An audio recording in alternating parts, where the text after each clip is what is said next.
Era uma vez em uma floresta encantada escondida atrás das montanhas azuis, onde os animais adoravam contar histórias.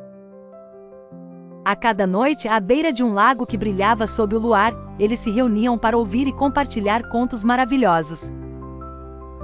O mais respeitado dos contadores de histórias era Senhor Coruja, com seus óculos redondos e penas que lembravam as estrelas. Uma noite, ao perceber que alguns dos animais estavam um pouco preocupados com as recentes tempestades que atingiam a floresta, Senhor Coruja começou sua história com um sorriso caloroso.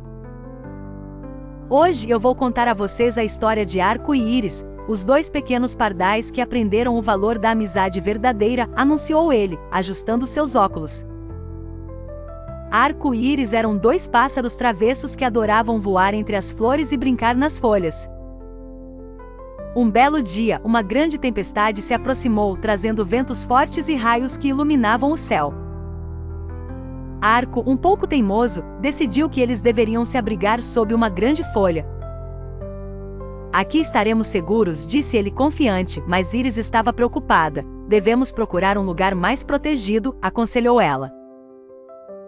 Exceto que quando a chuva começou a cair, a grande folha não era tão segura quanto eles esperavam. Os dois pardais perceberam que precisavam trabalhar juntos. Juntos, voaram para uma velha árvore oca que avistaram ao longe. Mal sabiam eles que dentro da árvore encontrariam um esquilo chamado Tintim. Tintim, com seus olhos brilhantes e rabo espesso, os acolheu com alegria.